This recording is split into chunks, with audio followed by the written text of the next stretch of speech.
Hi, my name is Fred Pinsencham. I am a student in data analytics at the Western Governors University.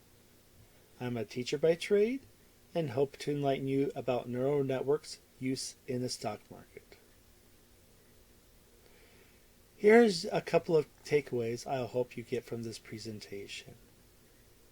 What is a neural network and how can it help me in the stock market?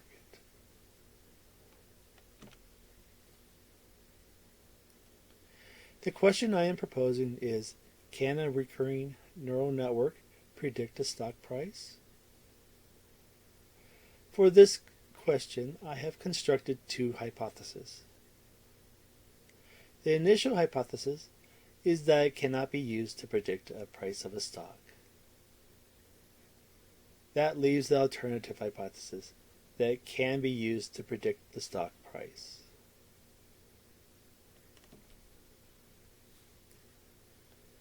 But before we get too far into the question, what is a neural network? For that matter, what is a recurrent neural network? Neural networks are computing systems that are inspired by the neurons that are in the animal's brain. These neurons are connected to form a neural network, and from this network, decisions can be made.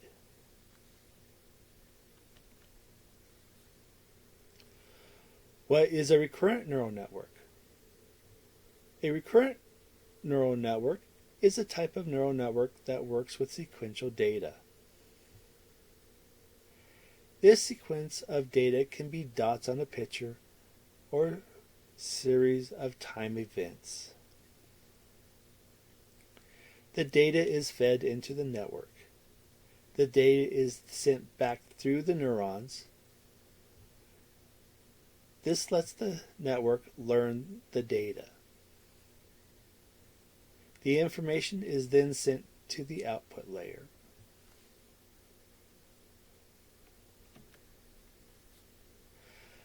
I'll be using a recurrent network called the LSTM neural network.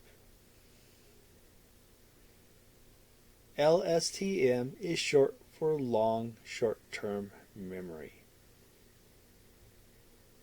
This kind of recurrent neural network can learn what makes the sequence of data unique. And from this uniqueness, it will be able to predict the outcome.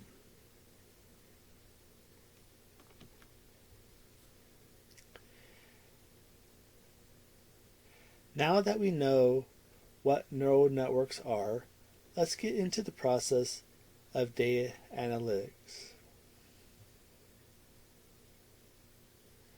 The steps of the data analytics process are: Step 1, define the question. Step 2, collect data. Step 3, data wrangling. Step 4, doing the analysis. And Step 5, interpreting the results. Without a question, you cannot define any goals, and without those goals, you do not know where to go.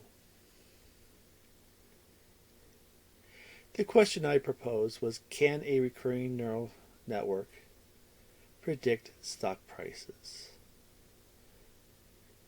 The goal is to see if this can be done.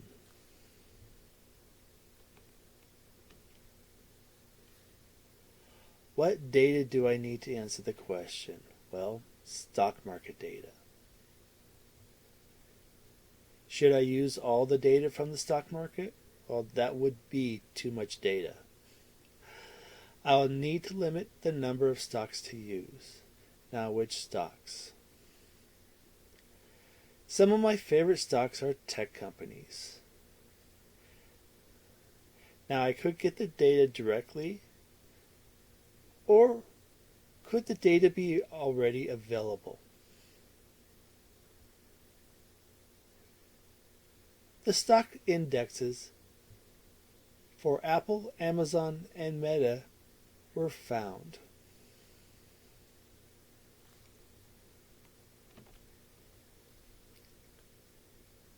Now, one thing to always keep in mind when looking at new data is there any missing data? Well, having missing data could make the analysis go wrong. So, the first thing to always do is check for missing data.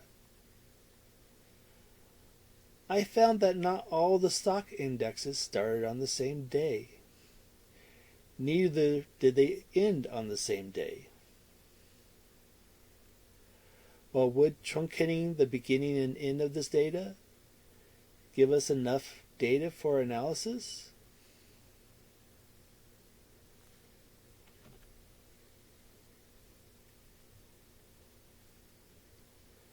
Now that I have my data, I'll just throw it right into the model.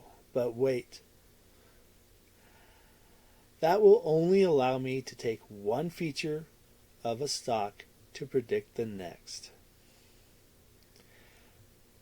I need to package my data to allow me to take multiple features for multiple days. I took all the features for one day and packaged them together.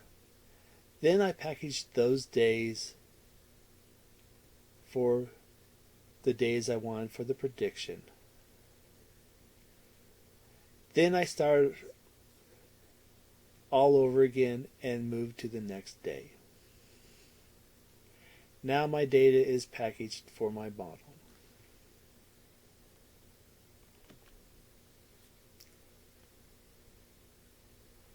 What is doing analysis? Well, the analysis part of the process is understanding what tools and techniques you can use to find the answers.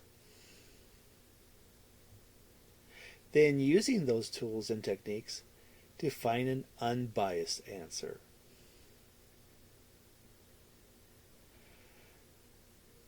The tool I'll use in my analysis is the long short-term memory neural network. We'll create a long short-term memory layer with 200 neurons. This layer will be connected to the output layer with only one neuron.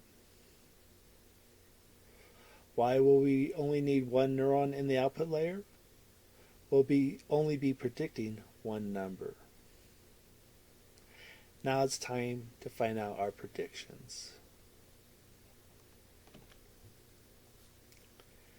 The first models I looked at were models that were trying to predict the stock's next day adjusted close price. As you can see, the stock's predicted price closely follows the actual price.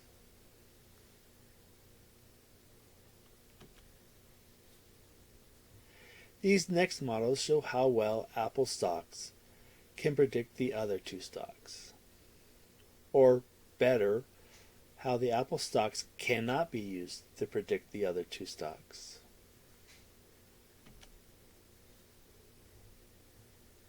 The Amazon and Meta stock companies might not have a great prediction rate when it comes to predicting each other, but they are close. You can see the relationship between the hills and the valleys on these graphs.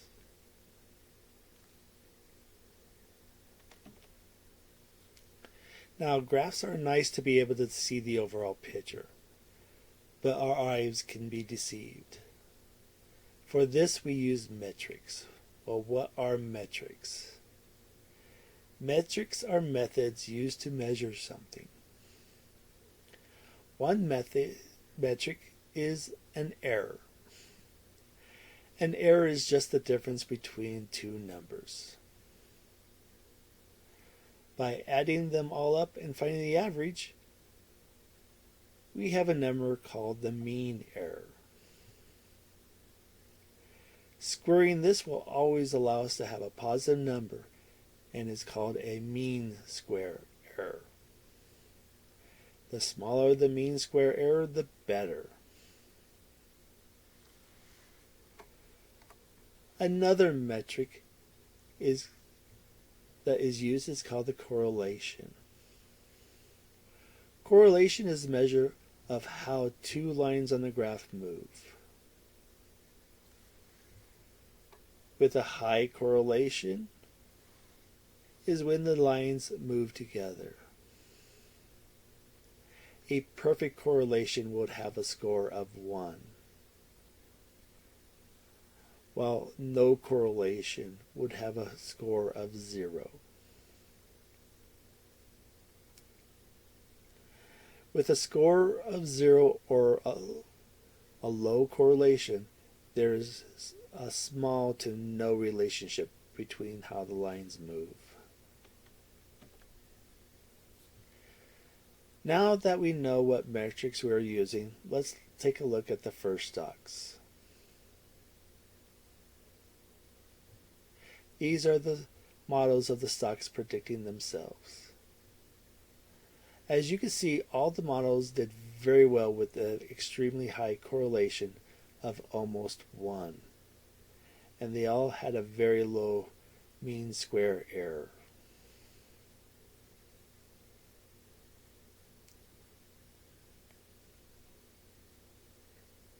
The Apple stocks compared to the other stocks show almost a no correlation.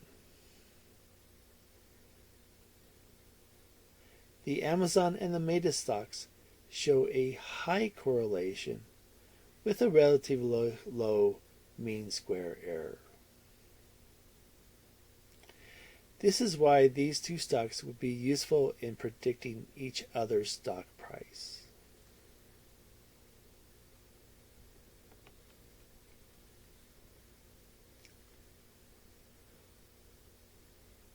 Without the use of these tools, this analysis would be very long and hard to do. These tools are Python, which is great for machine learning, but slow on execution. Pandas, useful for loading and looking at data, but does not work well with more than two-dimensional data. NumPy works with any dimension of data, but not great when trying to view that data. And the long short-term memory neural network, which can model very complex interactions of data, but does need a large amount of that data.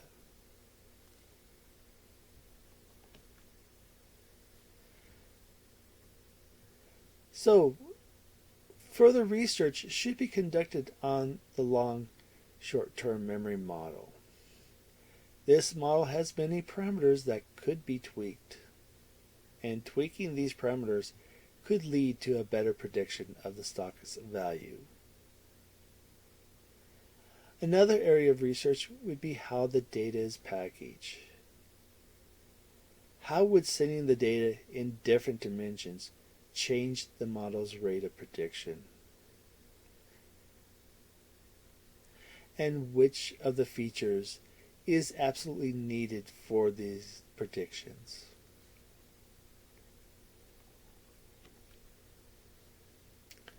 So what can I get from this? Well, people want to make money. They see the stock market a way to make money. So they put their money into stocks with no more information than their intuition. Well, researching a stock is hard and it takes time.